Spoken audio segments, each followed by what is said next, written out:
ဒီထွက်သက်မတိုင်တော့ဘာလို့ဆိုစော်ရဲမရှိဘူးဗျာလုံးဝဖီးနေတာပေါ့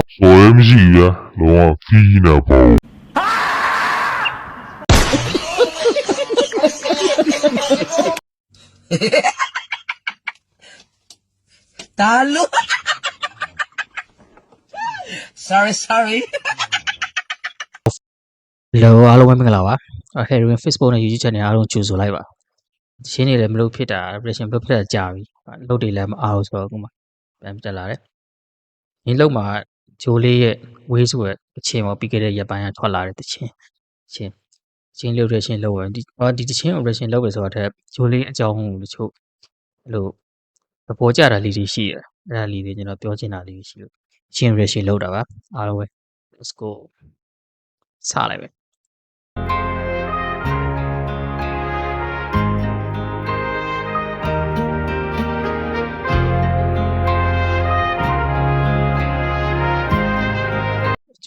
ကိုထက်နောက်ပိုင်းကိုထက်နဲ့ပေါင်းပြီးတော့တချင်းတူတော်မျိုးပဲရင်တော့တချင်းတွေပြန်အဖောင်းတွေသူပြန်ပြီးတော့တီးတာလောက်တာပြန်လောက်တော့ကိုထက်နဲ့ ညာနဲ့တွေ့တဲ့ဒီငါအိမ်လို့မရခဲ့တစုံတရာကိုငါတွေ့မိတယ်ရက်ကနေလာတော့ရဲ့နှစ်အထိပြောင်းလဲတစုံတရာကိုငါမမိတယ်အတွေ့ထဲမှာတော့ခံတော့သိစေတစုံတရာရဲ့ပုံရိပ်တချို့ရဲ့ချင်းသူရင်တော့ကတော့သူတာနဲ့တီးလာပြီဆိုတာပြီးတော့တွေ့လိုက်သေးတယ်ဟိုတီးလုံးနဲ့ဆိုတော့ပို့ပြီးတော့မိုက်ပါခံတော့သိစေတစုံတရာရဲ့ပုံရိပ်တချို့ရဲ့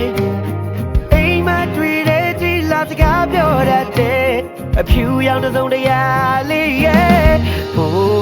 ဝေးလူတွေနဲ့ဝေးစင်နာလူတွေစိတ်ရဒီမြက်ခင်လေးမဆုံးနိုင်အောင်ဝေးကဘာမြင်နဲ့ဝေးလေးပြင်းလေးတွေနဲ့လဲဝေးဒီအောင်နဲ့ဝေးလက်ပြလို့ဝေးလူလေးကတော့ဂျိုးလေးပုံစံတိုင်းပါပဲတချင်းတွေတော်တော်များချင်းတိုင်းတော်တော်များလို့ပဲလူတိုင်းနဲ့ဆက်မှုရှိရကြိုက်ကြရဆိုတော့တချင်းဂျိုးလေးကရင်တော့လို့အခုကျမှပဲလူတွေကဟိုဟာဖြတ်ပြီးပြီလားရင်တော့တိတ်မသိရနာမည်နဲ့အဲ့လို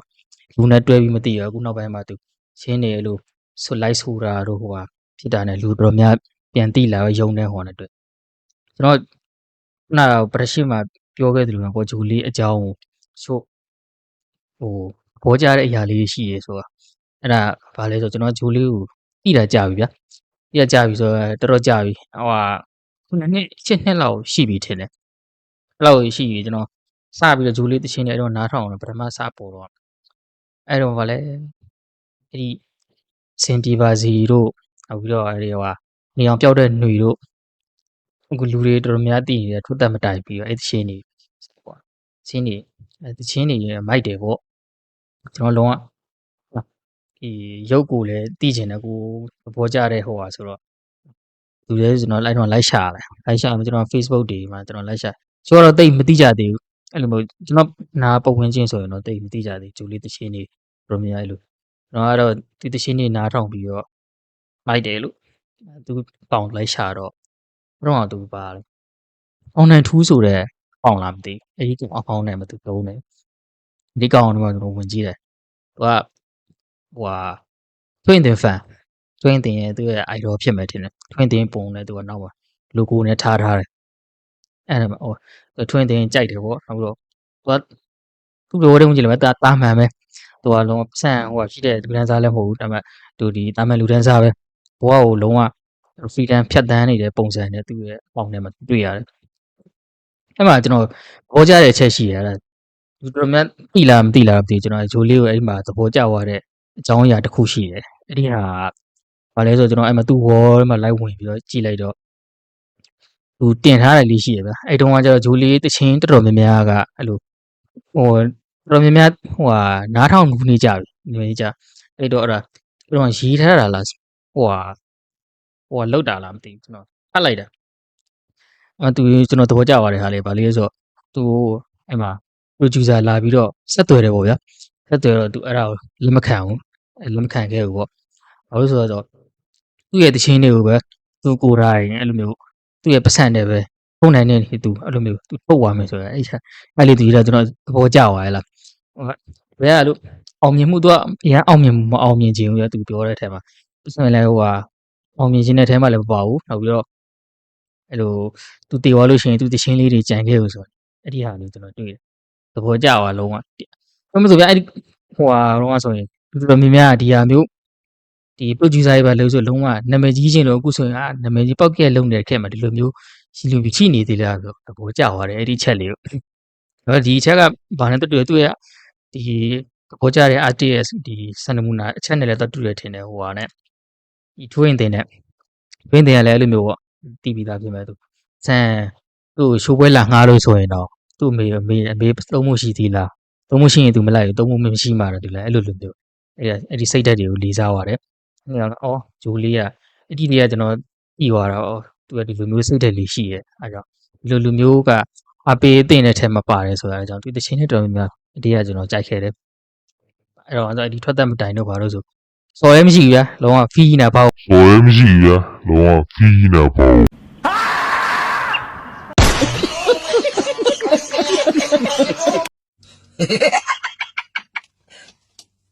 Talo.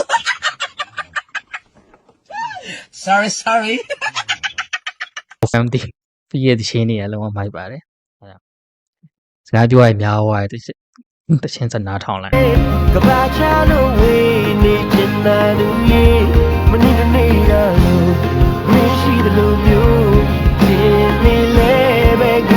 တော့ဝေး Oh we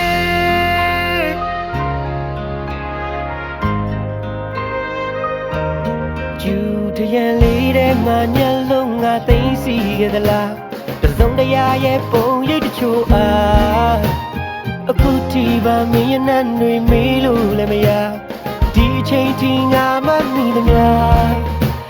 အတွေ့ထဲမှာတော့ကသိစေတစုံတရာရဲ့ပုံရိပ်တချို့ရဲ့အိမ်မတွေ့တဲ့ဒီလာစကားပြောတတ်တဲ့အဖြူရောင်တစုံတရာလေးရဲ့ Oh we do weရှင်နာလူဝေးစိတ်ရဒီမြတ်ကလေးမဆုံးနိုင်အောင်ဝေးကဘာမြင်လဲဝေးဒီမြင်လေးတွေနဲ့လဲဝေးဒီအောင်လဲဝေးလဲပြလို့ဝေးကဘာချလို့ဝေးနေချင်တဲ့လူကြီးမနေတနေရလို့မရှိလို့မျိုးတင်နေလဲပဲငါတို့ဝေး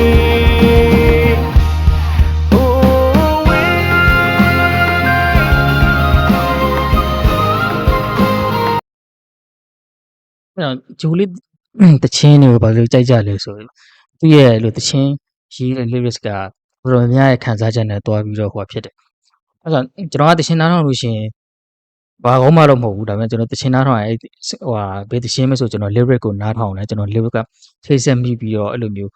ခုအကြောင်းအရာတစုကိုရှင်တဲ့ကိုရောက်နိုင်တဲ့တချင်းမျိုးဆိုရင်ကျွန်တော်အကုန်လုံးကြိုက်တယ်ပဲတော့တချင်းမျိုးဆိုရင်အဲ့လိုမျိုးတော့မဖြစ်ဘူးအဲ့ဒီတည်းမှာ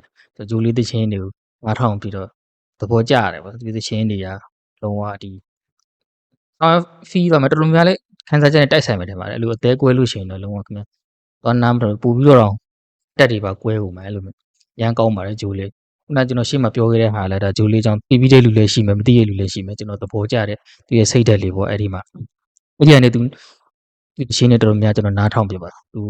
နောက်ပိုင်းအဲ့ဒီမှာဂီတာလေးနဲ့ဆိုတာလေးသူရဲ့ bass မှာရှင်တော့အဲ့ဒီ online tool ဆိုတဲ့အကောင့်ကြီးရလားမသိဘူးအဲ့ဒီချင်းလေးမှာတိုက်တယ်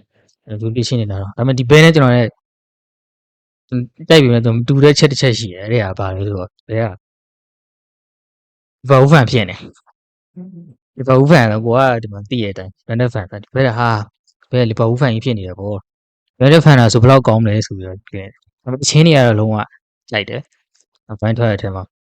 သဘောကျရပဲသူတချင်းတွေတော့မှဘုံလဲကြမယ်လို့ထင်တယ်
ဒီချင်းကဒါဝေးချင်းမသူနောက်ဖတ်ထားတဲ့တချင်းနောက်ဆုံး